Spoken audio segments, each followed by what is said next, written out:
Lo que vas a escuchar a continuación es el relato que escribí para dar un poco más de profundidad a uno de los personajes secundarios que aparecen en mi novela Yo soy humana. Se trata de Reven, uno de los primeros arcanistas de Nabima. Aunque el relato parte de una escena situada en el último tercio del libro, muy cerca del clímax, se centra más en los recuerdos de Reven de cuando llegó a la Torre Azur. El arcanista, de J.J. Torrenegra. Narrado por el autor.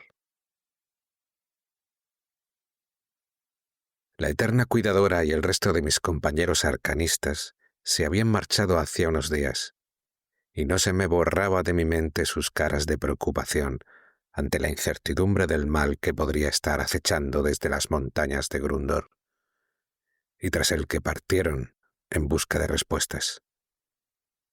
Accedí a quedarme aquí, al cuidado de la Torre Azur y de sus tesoros, sobre todo de las cápsulas que contenían los cuerpos durmientes del antiguo y maldito guerrero Sumue y de mi querido maestro Kasar.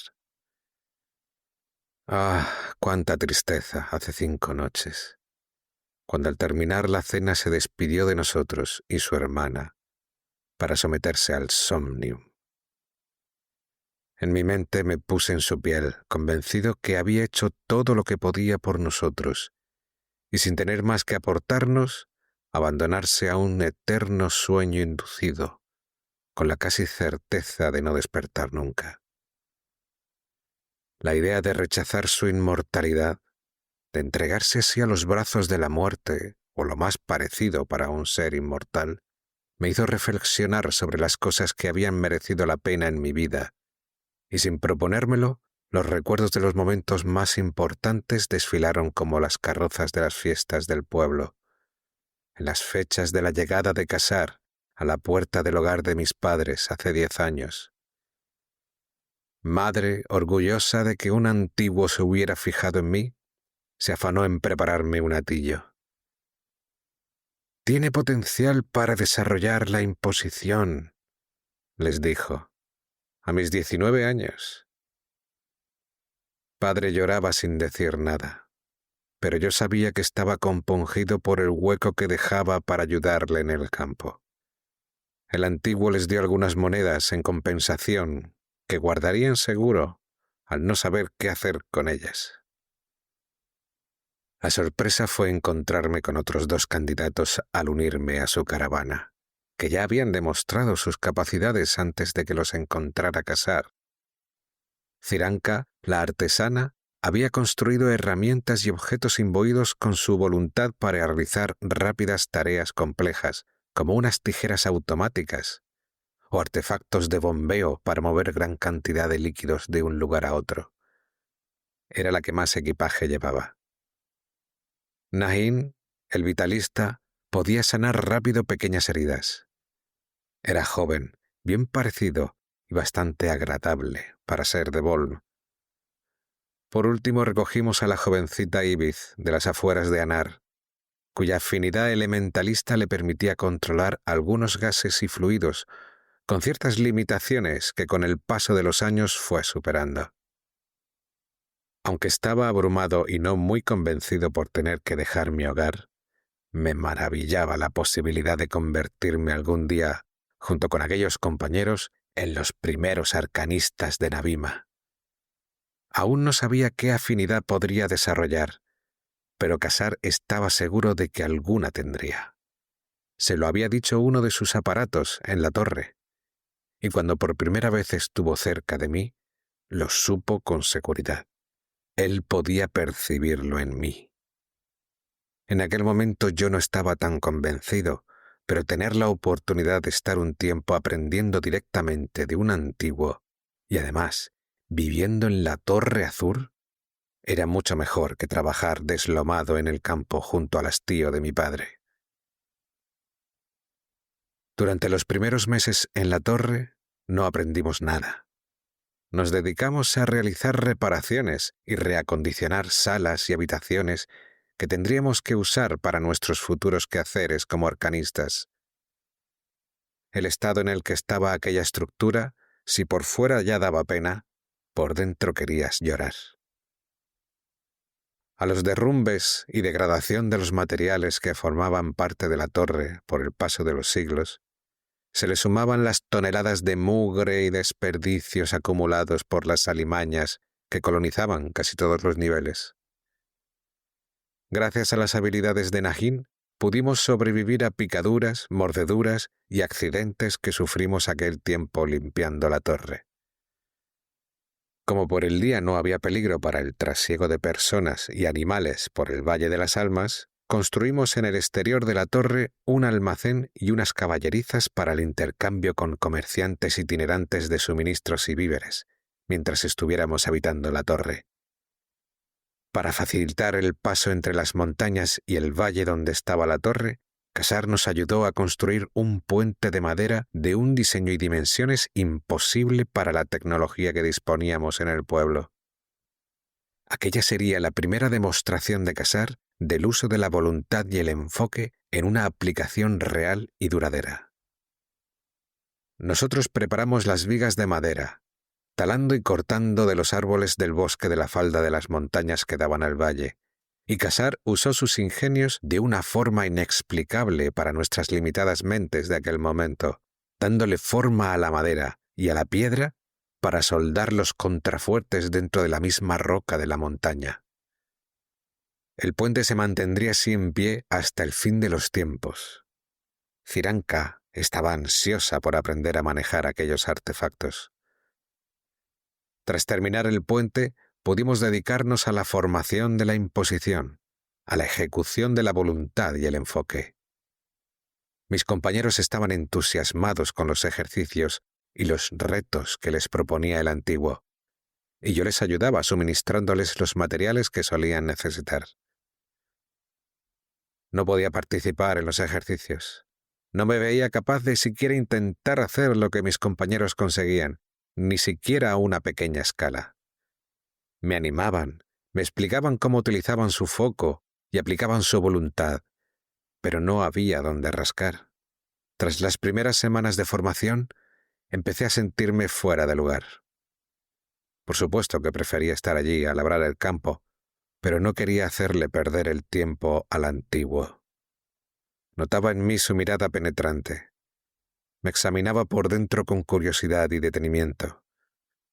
Sabía que lo hacía aunque no lo viera, porque lo sentía.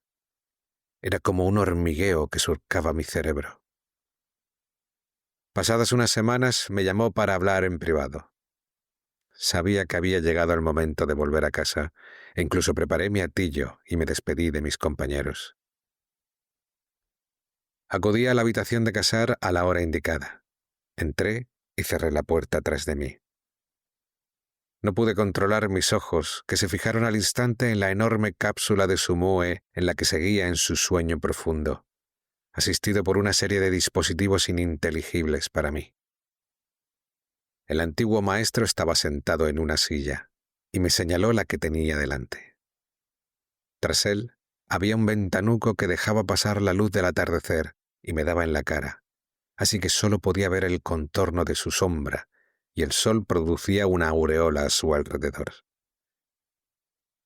«Siéntate, Reven», me ordenó, y así lo hice. «Vamos a hacer una última prueba para determinar tu afinidad. Si no consigues pasarla, tendrás que abandonar la torre». Con su permiso, siempre podría quedarme para cocinar, ayudar en la limpieza, atender a los comerciantes, cualquier cosa que pudieran necesitar, supliqué con educación. No. Se me heló la sangre. Tú tienes capacidad de imposición.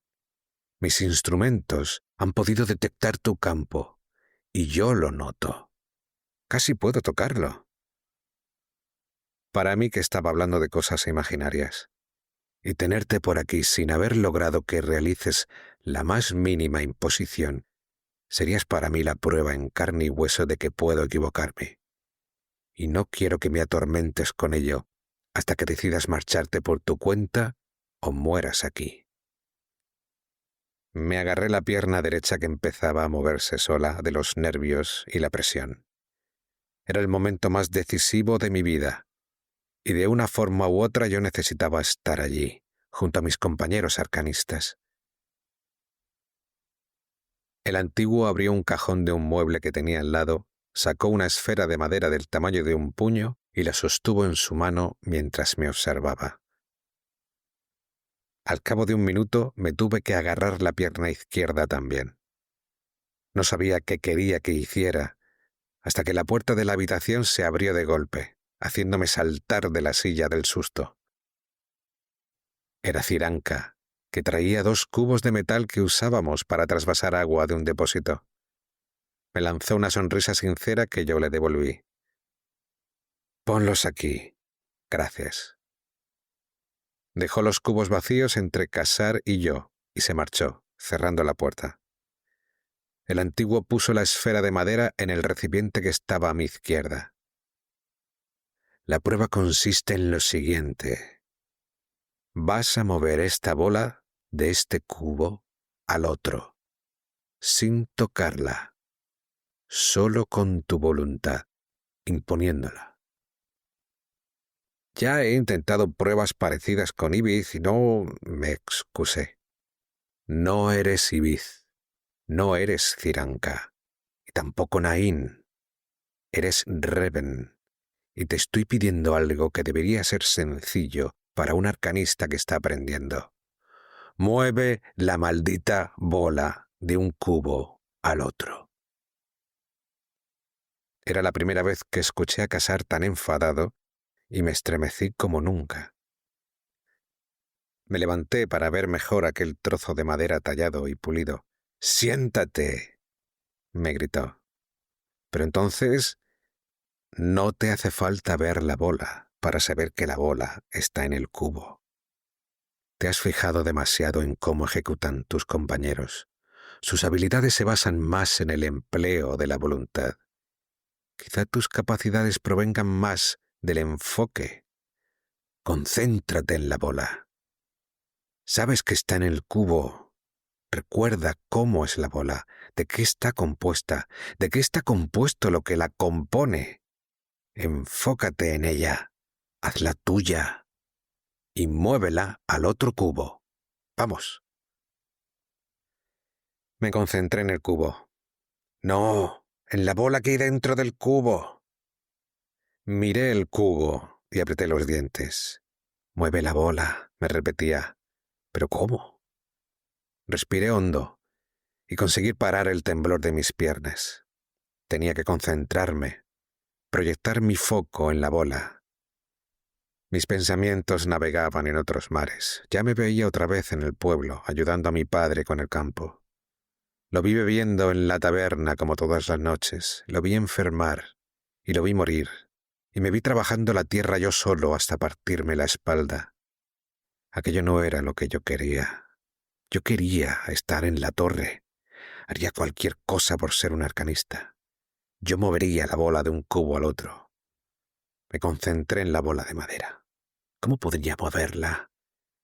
Ibiz sería capaz de crear una corriente de aire en su base, elevarla y empujarla hacia el otro cubo. Cyranka diseñaría algún artefacto para atraerla a distancia también. No tengo ni idea de cómo lo haría Nagin, haciéndole crecer unas ramas y elevarla. Para ellos la imposición era tan natural como respirar. Miraba la bola, pero solo podía ver el recipiente que la contenía. Era un cubo viejo de hojalata que nos había regalado un calderero itinerante. Tenía óxido en las juntas de la chapa y un agujero en un costado que lo hacía perder agua si se llenaba mucho. El asa estaba rota, así que solo servía para almacenar líquidos, no para transportarlos. El cubo no me dejaba ver la bola, así que me estaba concentrando sin querer en el cubo. Me fijé en todos sus detalles, en las diferentes texturas y abolladuras a lo largo de su superficie. Entré sin saberlo en un profundo estado de relajación mientras lo observaba con detenimiento, hasta que surgió una pregunta en mi mente. Para ver la bola y concentrarme en ella, necesito que desaparezca el cubo. Volví mi atención al cubo y éste había desaparecido. Di un respingo y busqué la mirada de Cassar. No lo encontré en la habitación. Habría tenido que salir, porque la puerta estaba abierta. Tuvo que ser muy sigiloso al no darme cuenta de cuándo había salido. Esperé un poco, pero no volvió. Miré de nuevo hacia la bola y el cubo no estaba. Veía la bola, pero el cubo sí que estaba. Estaba, pero no estaba. Veía sus contornos, sus texturas, y también a través de él era transparente, como cristal. Moví mi mano para tocarlo, pero ésta lo atravesó como si fuera aire, maravillándome. Volví a pasar las manos sobre el cubo transparente y pareció deshacerse en una fina arena que luego regresó a su posición tras unos segundos. Intenté coger la bola de madera, pero pasó lo mismo. Mis dedos la atravesaron sin moverla siquiera, y ya empecé a asustarme. Miré a la puerta y en un parpadeo vislumbré el interior de la estructura de la torre entera. Dirigí la vista hacia el suelo y se me mostraron los 300 metros de altura de planchas de metal, cerámica y pintura, hasta el firme del valle, donde seguía penetrando la torre mucho más abajo en el subsuelo, creando la forma de un pez retorcido. Localicé al antiguo y a mis compañeros. Estaban buscándome por la torre. Apenas me había dado cuenta de que esta visión no era como hacía un momento. Las paredes, las sillas, la cápsula de Sumue con él dentro, todo lo que me rodeaba había perdido su color. Hasta la luz era diferente. Me concentré aún más, y con el rabillo del ojo pude percibir unas hebras que flotaban en el aire, como unos finos hilos de oro que brillaban de vez en cuando según reflejaban aquella luz antinatural. Estos hilos estaban conectados unos a otros, creaban nudos aquí y allá. Seguí algunos con la vista y se perdían en el infinito.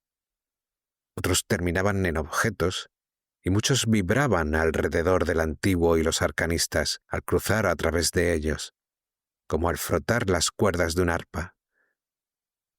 Los veía llamarme desde otros niveles de la torre. Cassar, afectado, volvió a la sala del acceso, contigua a su habitación. Yo solo estaba a unos 10 metros, tendría que poder verme, pero me ignoraba. Intenté hablarle y no pude emitir ningún sonido. Me di cuenta de que no estaba respirando. No lo necesitaba. Tampoco había aire para hacerlo. Estaba allí y no estaba allí. Me encontraba en un mundo intermedio, en un plano de paso. Tampoco podía moverme de la habitación de Cassar. Debería haber alguna forma de desplazarse por ese mundo. Se me ocurrió tocar una de las hebras que tenía más cerca. Al rozarla, ésta emitió un destello que la recorrió a lo largo y me desplazó instantáneamente al otro extremo de la sala del acceso. Noté que mi voluntad había disminuido un poco. Creo que el antiguo también lo sintió. Lo vi olfatear el aire. Tenía que seguir concentrado para administrar bien la voluntad. Quería llegar hasta Cassar. Busqué otro filamento y al tocarlo salté fuera de la torre, en medio de la tierra negra del Valle de las Almas. Me inquieté al haber gastado una cantidad importante de mi reserva de voluntad. Por primera vez oí algo en ese plano, como un crepitar de llamas intermitentes. El sol se había puesto, y en aquel valle desierto existían únicamente unas criaturas nocturnas que pudieran emitir esos sonidos. Las luminiscencias, aquellos mortíferos entes lumínicos que se alimentaban de la voluntad de otros seres, derritiéndolos con solo un ligero roce. ¿Pero me ignorarían también en ese plano? Pronto descubriría la respuesta. Si en los pocos avistamientos desde la torre las luminiscencias se asemejaban a leves destellos serpenteantes que salían de la tierra negra para volver a introducirse, pronto vi, no muy lejos, que en aquel plano tenían una forma algo más diferente, como un cuerpo escamoso, brillante, con una cara, mitad humana, mitad reptil, y unas fauces terroríficas. Y una de ellas se dirigía hacia mí con una agilidad mucho mayor que en el mundo real. El miedo se apoderó de mí y notaba que aquel plano empezaba a desmoronarse. Si no actuaba rápido, fuera allí o en el real, terminaría devorado por el ser luminoso. Busqué a mi alrededor alguna otra hebra que cruzara con la torre su trayectoria y me agarré a la primera que encontré, a riesgo de que la distancia que recorriera consumiera toda la voluntad que me quedaba y muriera también por no guardar la suficiente voluntad para sostener nuestra alma, nos decía siempre Casar. El filamento se iluminó y salí disparado hacia la torre cuando tuve la luminiscencia a pocos metros. La hebra convergía en la gran lámpara que colgaba en el centro del comedor.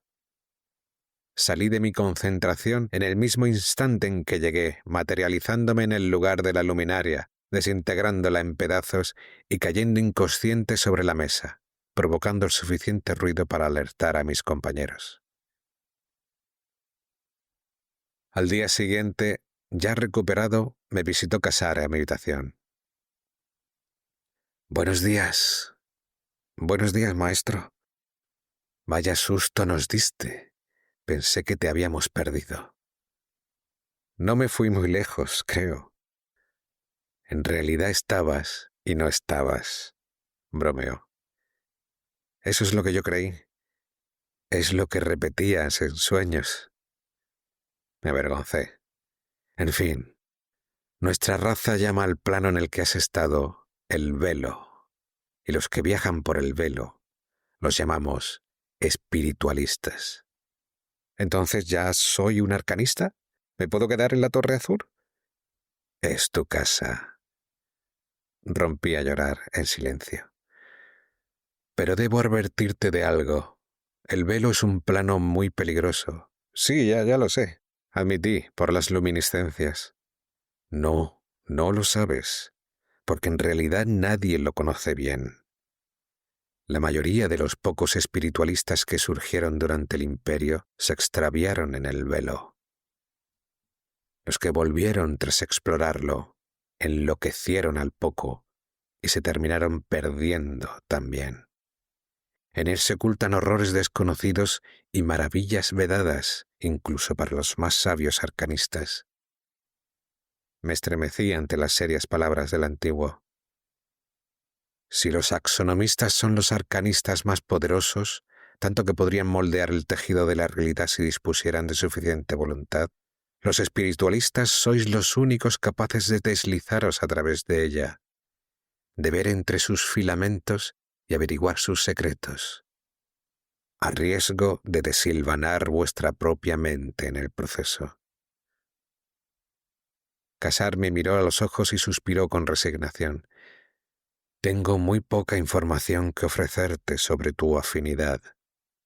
Tendrás que aprender a controlarla por tu cuenta, y aunque eres libre de vivir aquí y compartir tu experiencia con tus compañeros, he de pedirte que extremes las precauciones. Busca momentos y lugares en los que no vayas a provocar daños ni a los otros arcanistas ni a ti mismo. Trabaja tu foco y tu voluntad, aunque veo que sabes más o menos administrarla. Me apretó el hombro con afecto y se marchó a sus quehaceres diarios. Las rutinas, convivencias y conversaciones con personas afines a ti, pese a sus diferencias, virtudes y defectos que las hacen únicas, provocan que el tiempo pase muy rápido. Y aquellos 10 años volaron, hasta que llegó la eterna cuidadora, el Alán, la hermana de Casar. Yo fui quien la recibió y quedó muy sorprendida con mi pequeña demostración, transportándome varias plantas de la torre hacia arriba en un parpadeo, a costa de pasar el resto del día con el cuerpo hecho un trapo.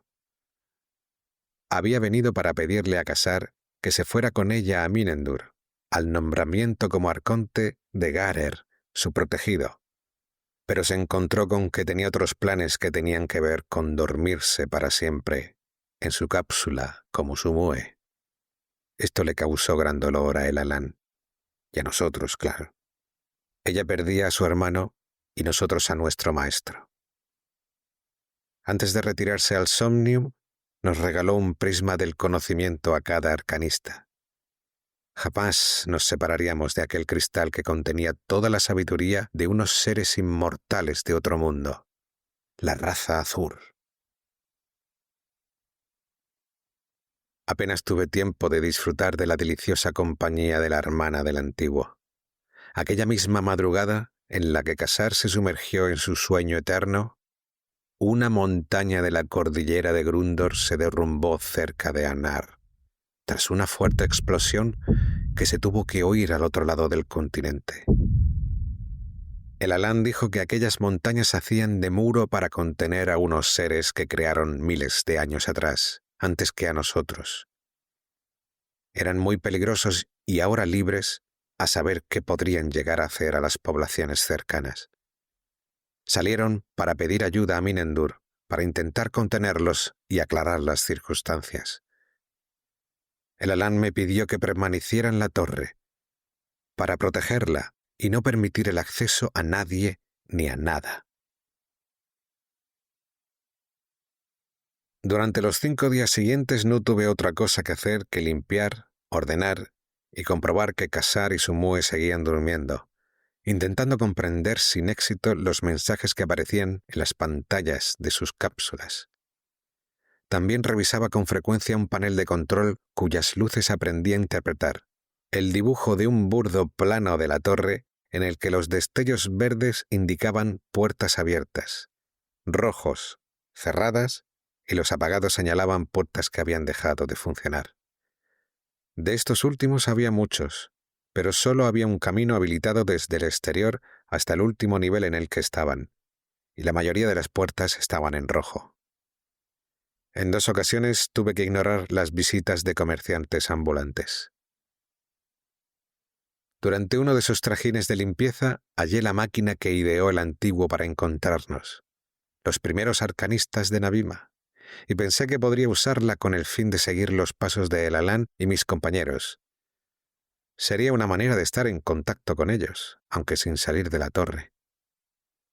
Desempolvé la máquina, la conecté a un capacitador de voluntad, tal y como había visto hacerlo a Casar, y enseguida aparecieron algunas señales luminosas sobre el mapa de Navima impreso en pantalla. Había señales de diversa intensidad por todo el continente, pero las más claras estaban en Anar, agrupadas. Estaba seguro de que eran los 3 arcanistas y Elalán. Ella era el punto luminoso más grande de la pantalla. Estaban muy juntos, y durante un momento uno de los pequeños puntos intensificó su luminosidad hasta casi hacerse más grande que el de la propia eterna cuidadora, y tras un segundo desapareció de la pantalla. Me temí lo peor, y lloré con amargura al estar seguro de que uno de mis compañeros había muerto en aquella ciudad. No despegué la cara de la pantalla durante horas para asegurarme lo que ocurría al resto, y terminé convencido que permanecían con vida. Quizá habían acabado con la amenaza de la que nos habló Elalán a costa de la pérdida de uno de los arcanistas. No perdí de vista los movimientos del grupo durante otra jornada, viendo que salieron de Anar en dirección al lago de Grundor. Con gran seguridad lo cruzarían al día siguiente para investigar las montañas, y así fue. Hubo un momento en que el grupo se separó y me costó seguirlos por lo débil que se tornaron las señales de los arcanistas. Se me secaron los ojos de no parpadear. En un momento perdí la señal de Elalán y fui a preparar corriendo mi atillo para salir de la torre a buscarlos, a pesar de que tardaría al menos un par de días en llegar a caballo. Antes de partir, con mi atillo ya al hombro, volví a echar un vistazo a la pantalla y respiré aliviado al ver de nuevo la señal de Elalán aproximándose a los arcanistas. Oí un golpe seco varios niveles más abajo. Aguanté la respiración y miré el panel de las luces de control. La luz de la puerta principal estaba en verde. Alguien había entrado. Entré en pánico. Yo no era rival para nadie en una pelea. 10 años sin coger un legón me habían adelgazado los músculos. A lo sumo podría dar una buena bofetada, pero tendrían que ofrecerme la cara para no fallar. Ni siquiera era capaz de crear un campo de voluntad lo suficiente denso como para amortiguar varios golpes, algo rutinario para mis compañeros. Así que mi instinto me obligó a encerrarme en el sitio más protegido que pudiera encontrar, la habitación de Cassar, no sin antes coger mi hatillo y pasar la mano rápido por las luces verdes del panel para intentar bloquear o ralentizar en lo posible aquella incursión. Usé los cierres de seguridad manuales de la puerta de la habitación donde estaban las 2 cápsulas de los antiguos y esperé, vigilando a través del pequeño ventanuco de la cancela durante unos minutos en los que mi corazón hubiera saltado de mi pecho. Mi cabeza intentaba averiguar cómo habrían accedido a la torre, sabiendo que la puerta principal era la más segura, abriéndose solo desde dentro o usando una llave especial que tenía un par de personas en todo Navima. Y eran de la máxima confianza de Cassar. Una era su hermana, pero estaba seguro de que en ese momento descendía por las montañas de Grundor. Y la otra era Garer, que hoy mismo lo habrían nombrado arconte de Minendur, más de un día a caballo de la torre. Oí más ruidos de metal quejarse. Volví a asomarme, y al poco se desplomó la puerta que daba paso a la sala del acceso, contigua a la habitación en la que me encontraba. El terror se apoderó de mí al ver avanzar sobre la puerta caída varios hombres cubiertos por capas, con antorchas en mano, cargando sacos vacíos y armados con espadas, vistiendo unas vestiduras bajo las capas que no estaban diseñadas para la diplomacia. Echaron un breve vistazo a la sala, comentaron algo ininteligible y ahí fue cuando el que iba encapuchado se fijó en mí observándole a través del ventanuco. Me caí de espaldas de miedo y sollozando intenté pensar qué podría hacer. No salvar la torre que estaba perdida, sino para salvarme a mí mismo. La puerta de la habitación no sería un gran obstáculo para aquellos hombres. Estaba paralizado. Uno de ellos se asomó al ventanuco, intentando ver en la oscuridad de la habitación. Se apartó, y al cabo de unos segundos empecé a oír cómo se retorcía el metal, como si gritara de dolor, seguido de un aroma a cerámica quemada. A continuación, empezó a cambiar de color la zona del primer pestillo, hacia un rojo intenso que pasó a ser un naranja poco a poco, más brillante, iluminando parte de la estancia. Con la voluntad que suministra el temor a una muerte inminente, intenté concentrarme en salir de allí. ¿Dónde? Era de noche, y el valle estaría plagado de luminiscencias. ¿Cómo habrían llegado entonces hasta allí estos invasores? Ahuyentándolas con la herramienta que estaban utilizando para abrir las puertas, seguro. Solo se me ocurría un sitio donde ir. Lo más lógico era huir allí donde estuvieran mis compañeros arcanistas y la eterna cuidadora. Y me pareció ver que el último sitio al que se dirigían era la orilla occidental del lago de Grundor, a más de 2 días a caballo. Estaban demasiado lejos para mí. Ya había puesto al límite un par de veces mis saltos y nunca podría hacer uno tan largo. Por el blanco incandescente del cierre metálico de la puerta apareció la punta de algo que lo había atravesado como si fuera mantequilla y vibraba a la vez que refulgía. ¿Habrían robado alguna herramienta de Cassar? Con lo difícil que era aprender a manejarlas. No tenía tiempo de pensar más. Moriría allí mismo a manos de aquellos desalmados o intentando escapar. Me asomé a la ventana que daba al exterior de la torre. En la oscuridad de la noche pude vislumbrar muy lejos la luz del alumbrado de las casas de Enar en un reflejo anaranjado de las nubes bajas. Más al sur, La bruma salina del mar de Thule penetraba, como alguna vez me contó Ibiz, hacia el interior del lago de Grundor. Allí debía enfocarme. Empecé a concentrarme, pero era difícil con la muerte llamando a la puerta, con un canto agudo y vil. Eché un último vistazo a la cápsula de Ka-Zar y me prometí que haría todo lo posible porque estuviera orgulloso de mí. Dediqué de nuevo mis esfuerzos en concentrarme, mientras aquella espada incandescente atravesaba el segundo cierre. Solo quedaba el de arriba, antes de que cayera derribada. «Concéntrate en el lago de Grundor», grité para mí. Cogí aire y lo solté despacio. Poco a poco las hebras de la realidad se fueron dibujando. Todavía era vulnerable. Hasta que no agarrara la hebra correcta, aún podrían hacerme daño. ¿Quién sabe qué cosas serían capaces de hacerme? Oí cómo saltó el último cierre y la puerta maciza cayó estrepitosa al suelo. De reojo vi entrar la sombra de alguien alzando lo que con seguridad era una espada incandescente, blandiéndola sobre mí justo en el momento que encontré la fibra de la realidad que me llevaría al lago. ¡Madre, qué lejos está!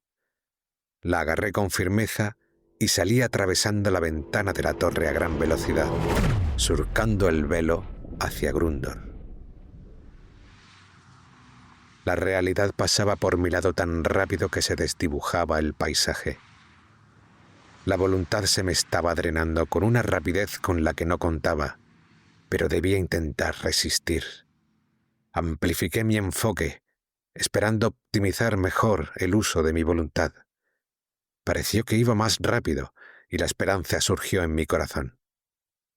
No debía soltar en ningún momento la hebra que me transportaba o quedaría perdido en el velo para siempre, me había advertido al principio mi maestro.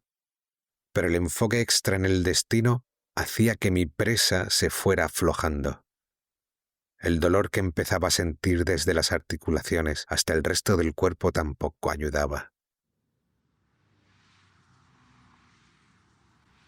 No debía quedarme mucho por llegar, pero el tiempo en el velo se comportaba con capricho. Lo mismo conseguía transportarme de forma instantánea que tardaba varios segundos en aparecer en un salto de pocos metros. El viaje se alargaba demasiado y mi reserva de voluntad se estaba consumiendo. Pese a mi concentración, me di cuenta de que en paralelo me seguían dos sombras que no acertaba a identificar, una a cada flanco, como si fueran yo mismo, reflejado en la bruma del mundo real que pasaba a mi lado a gran velocidad. Una de ellas, al percatarse que la observaba, alzó una mano y me agarró del cuello. El contacto de la sombra era frío y quemaba a la vez. El terror que sentía hacía peligrar aún más el enfoque, y opté por ignorar el dolor y la presión que me abotargaba la cabeza. La otra sombra vio la acción de su compañera y se abalanzó sobre ella, liberándome de su presa. Al pasar por delante de mí pude adivinar que aquella sombra salvadora tenía unas ramificaciones que salían desde su espalda y una piel curtida, como la corteza de un árbol quemado. No quise fijarme más y dediqué toda mi concentración en el lago, que ya conseguía verlo. Sentí que parte de mí ya empezaba a materializarse en la orilla opuesta y el dolor se intensificó. Pero mi voluntad estaba casi consumida. No podría llegar de una pieza. Se me acababan las fuerzas y mi enfoque flaqueó. Solo se materializaría una parte de mí, una pequeña masa de vísceras, piel y hueso. Me rendí ante el dolor. Lentamente se oscurecía el velo y mi ser. Detrás de mí apareció de nuevo la sombra que me había liberado y se desprendió de su piel acartonada para sustituirla por una luz que inundó mi alma y empujó mi ser hacia el lago. Envueltas en esa luz divina, unas manos rasgaron el velo y me agarraron para sacarme de aquel plano, y la luz se convirtió en una fría negrura. Tras un tiempo, un calor agradable me envolvió y unas caricias maternales me sacaron de aquella oscuridad. Más recuperado, aunque no podía ver con claridad. ¿Estás bien, Reven? Ciranka, no puedo verte, respondía aquella voz tan conocida. Es normal, se le pasará enseguida.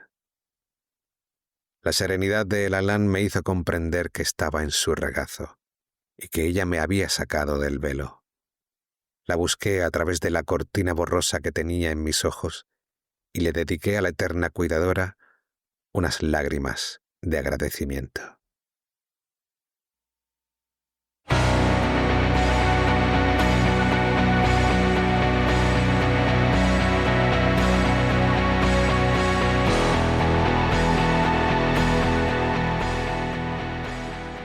Espero que te haya gustado el relato, que ya pudiste leer en exclusiva como suscriptor de mi lista de correo y de mi página de Substack.